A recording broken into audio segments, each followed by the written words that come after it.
ओम शांति। 11 जुलाई 2023 बाबा के महावाक्य। मीठे बच्चे, अंतर्मुखी बन पढ़ाई में तत्पर रहो। श्रीमत पर सदा चलते रहो तो तुम्हारी तकदीर बहुत ऊंच बन जाएगी। यह समय है अपनी तकदीर बनाने का।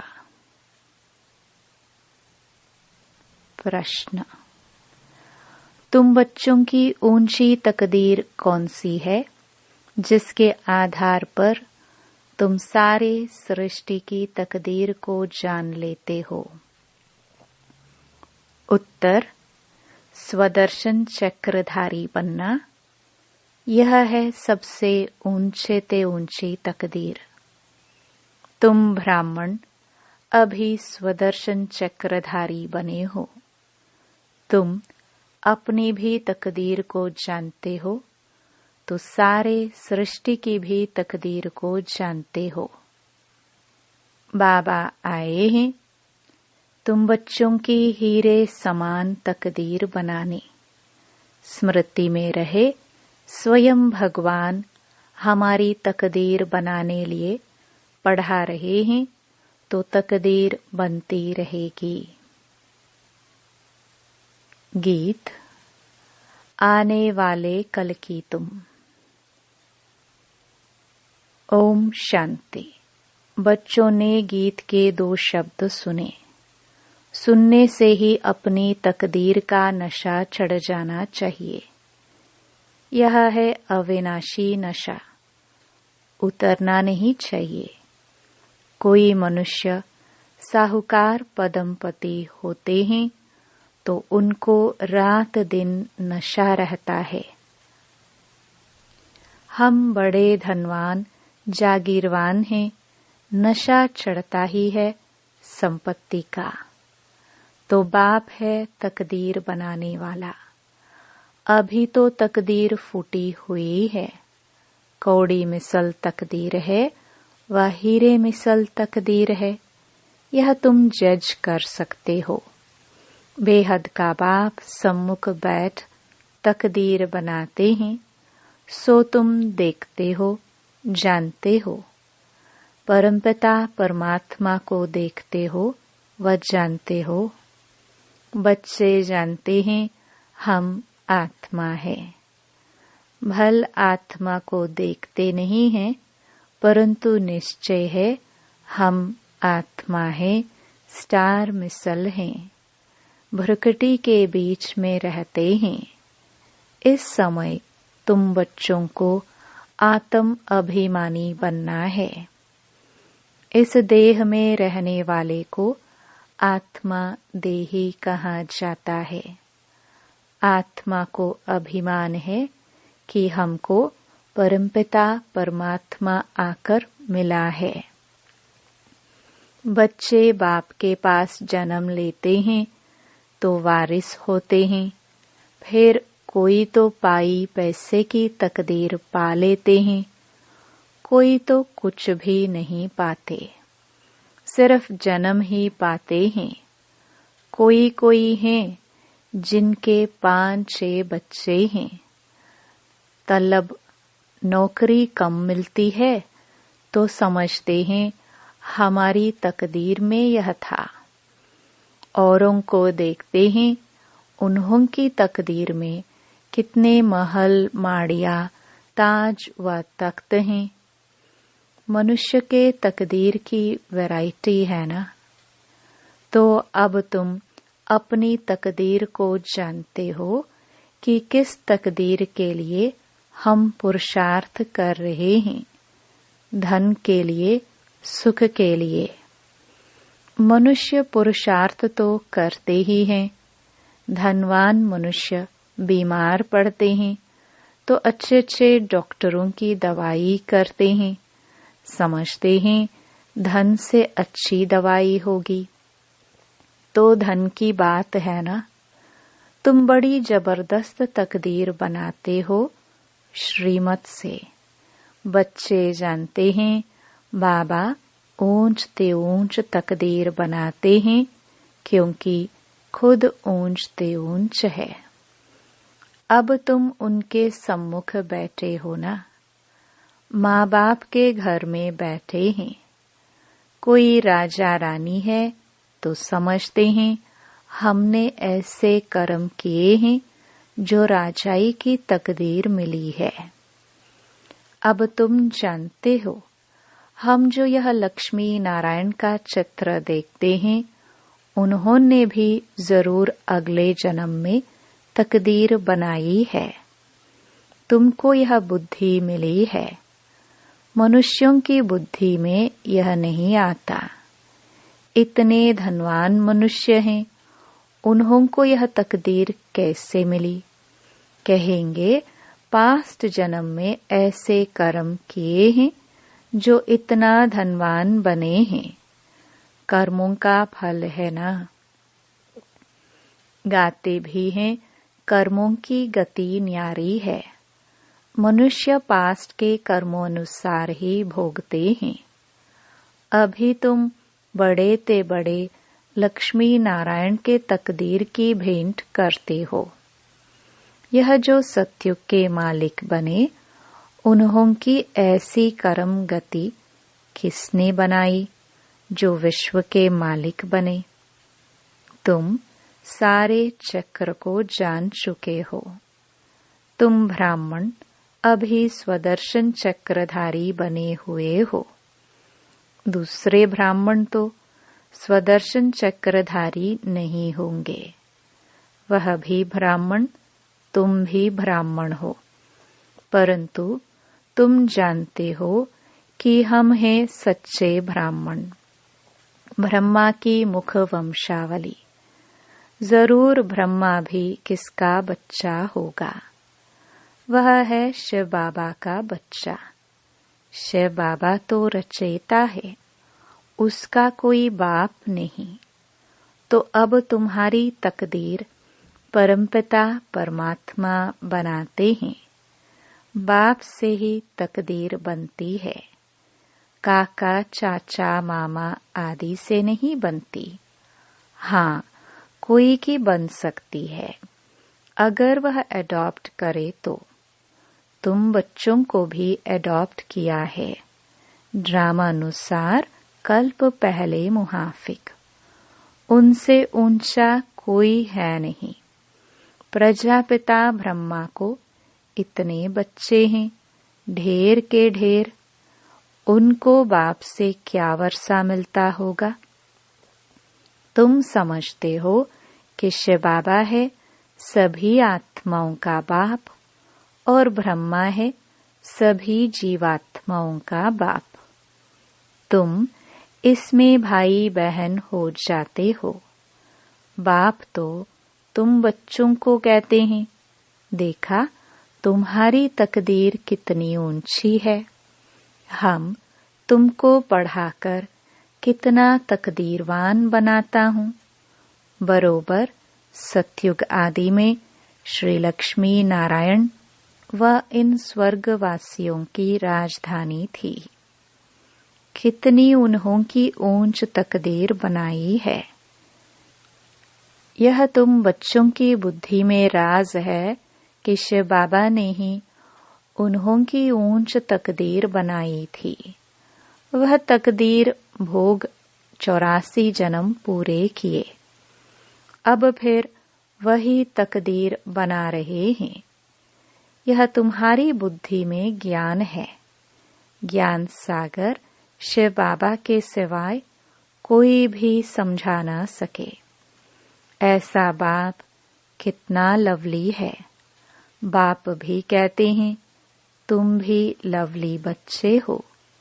तुमको मैं फरमान करता हूँ कि निरंतर मुझे याद करने का अभ्यास करो तो तुम्हारे विकर्म विनाश हो जाएंगे।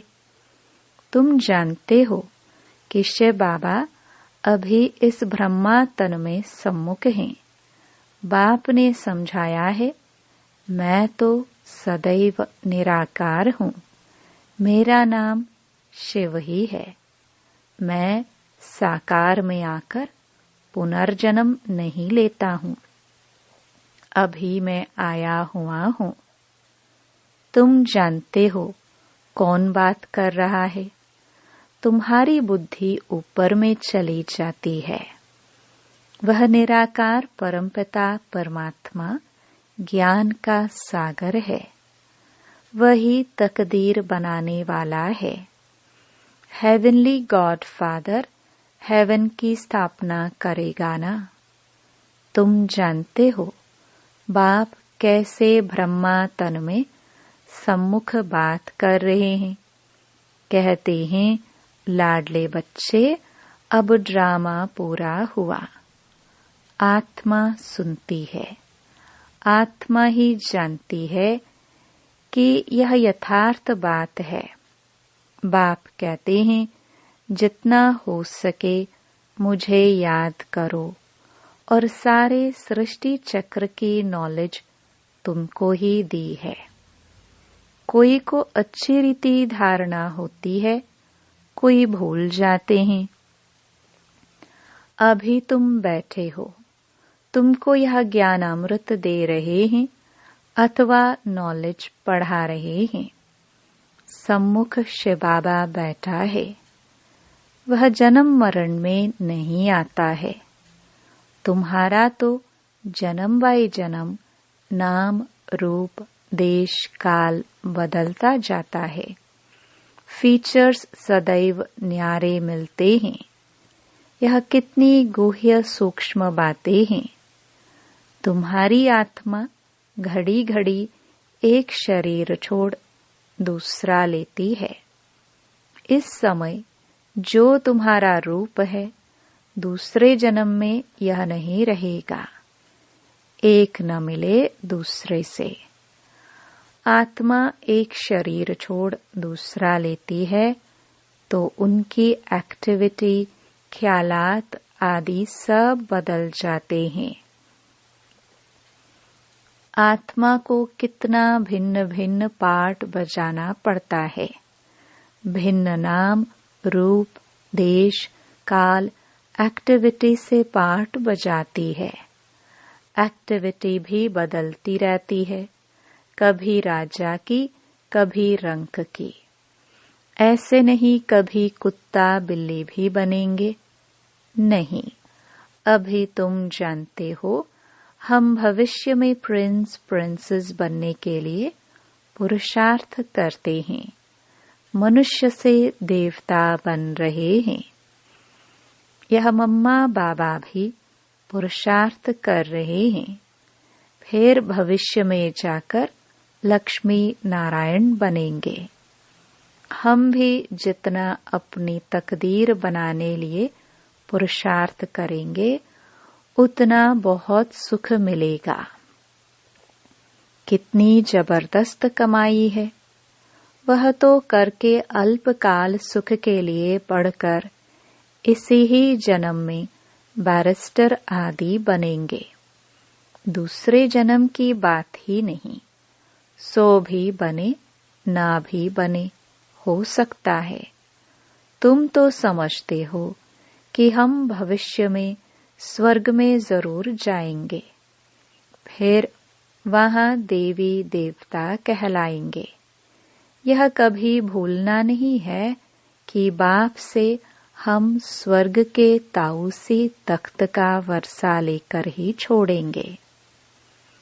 ऊंच ते ऊंच बनकर ही दिखलाएंगे। गॉड फादर पढ़ाते हैं, वह भी तो बुद्धि में आता है। हम अच्छी रीति पढ़कर 21 जन्म के लिए अपनी प्रारब्ध बनाते हैं। इस समय जितना पुरुषार्थ करेंगे, उतना ऊंच तकदीर बनाएंगे। वह तकदीर कल्प कल्प कायम रहेगी। इसलिए इस समय तकदीर के लिए अच्छा पुरुषार्थ करना चाहिए। बड़ी भारी तकदीर है, बहुत सुख है। भल यहाँ कोई के पास करोड़ हैं, कोई पाई का भी सुख नहीं है। वहाँ तो बिल्कुल शांति, आराम से प्रारब्ध भोगेंगे। यहाँ तो कितनी आफतें आती रहती हैं। थोड़े टाइम में बहुत देवाला निकालेंगे, मरते जाएंगे। भल इंश्योर करते हैं, परंतु इंश्योरेंस कंपनी भी क्या कर सकेगी। हिरोशिमा का क्या हाल हुआ, कितने आदमी मरे। इंश्योर कंपनी ने भी देवाला मारा। यहाँ भी ऐसे ही होगा, सब खत्म हो जाएंगे। इंश्योरेंस वाले किसको पैसा देंगे? कौन एक दो का दीवा जलाएंगे? मनुष्यों में अंधविश्वास कितना है। बड़े आदमी का शो करते हैं, ऋषि मुनियों को उनसे भी बड़ा समझते हैं। भल रिलीजन को नहीं मानते, परंतु सन्यासियों को नमन जरूर करते होंगे। साधुओं के आगे जाकर दंडवत प्रणाम करेंगे।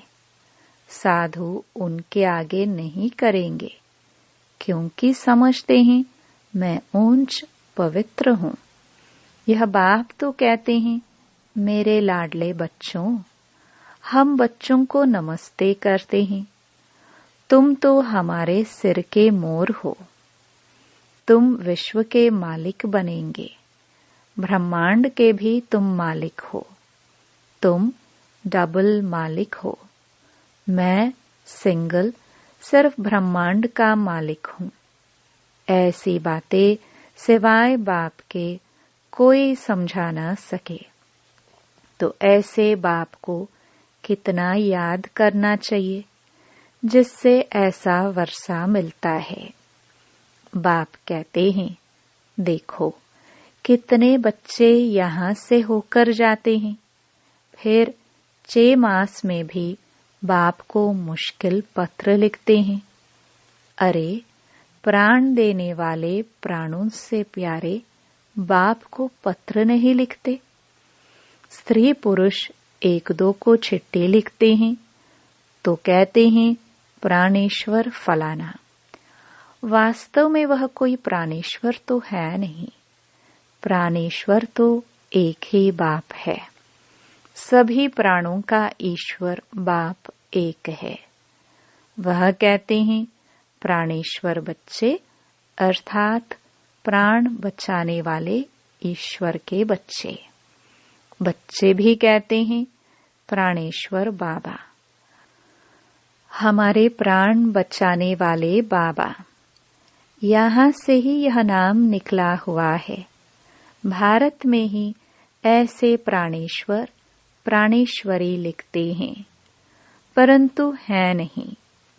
प्राणों का दान तो बाप ही देते हैं। बाप कहते हैं, तुम मेरे बनते हो तो फिर तुमको कोई दुख दे नहीं सकते। आत्मा को ही दुख मिलता है। आत्मा फील करती है। बाप कितना प्यार से समझाते हैं। याद भी उनको करती है, महिमा करती है। मम्मा को भी कितना याद करते। जो बहुतों की अच्छी सर्विस करते हैं, उनको कितना ऊंच मर्तबा मिलता है।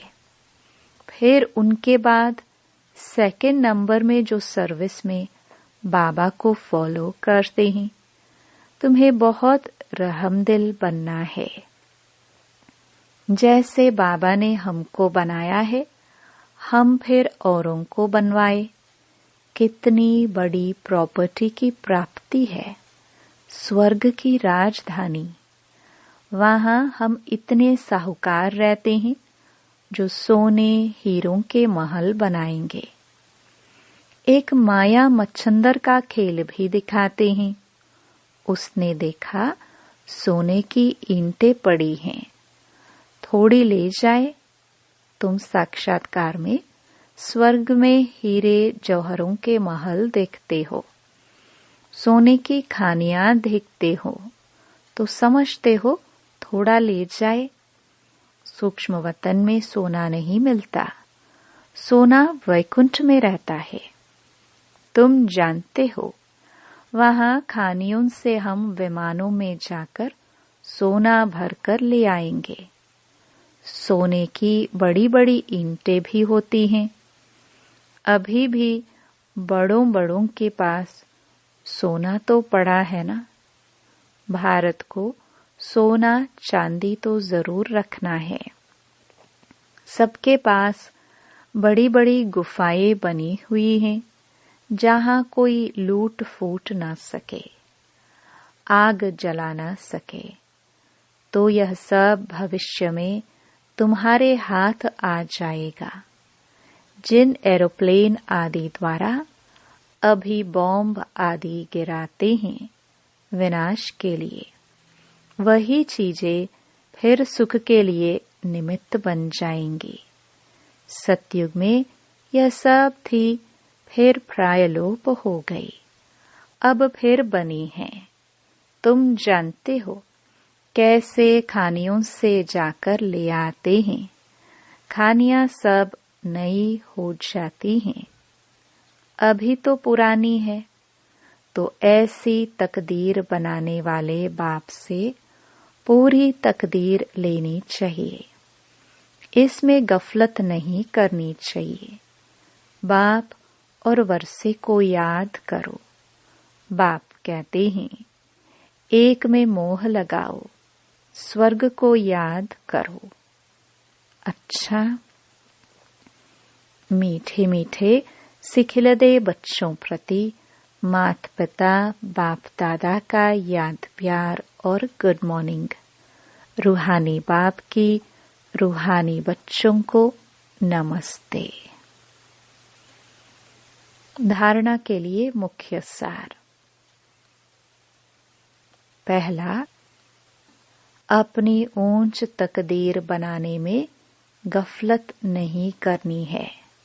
श्रीमत पर अच्छी रीति चल पढ़ाई के आधार से ऊंची तकदीर बनानी है। दूसरा, प्राणेश्वर बाप की याद में रह हमको प्राण दान देना है। सबके प्राण बचाने हैं, किसी को भी दुखी नहीं करना है। वरदान, मालिकपन की स्थिति में रह प्रकृति द्वारा सहयोग की माला पहनने वाले प्रकृति जीत भव। प्रकृति आप मालिकों का अब से आह्वान कर रही है। चारों ओर प्रकृति के तत्व हलचल करेंगे, लेकिन जहां आप प्रकृति के मालिक होंगे, वहां प्रकृति दासी बन सेवा करेगी। सिर्फ आप प्रकृति जीत बन जाओ तो प्रकृति सहयोग की माला पहनाएगी। जहां आप प्रकृति जीत ब्राह्मणों का पांव होगा, स्थान होगा, वहां कोई भी नुकसान नहीं हो सकता। तूफान आएगा, धरनी हिलेगी, लेकिन बाहर सूली होगा और यहाँ कांटा। सभी आपके तरफ स्थूल सूक्ष्म सहारा लेने के लिए भागेंगे। स्लोगन, अलौकिक सुख व मनरस का अनुभव करना है तो मन मनाभव की स्थिति में रहो। ओम शांति।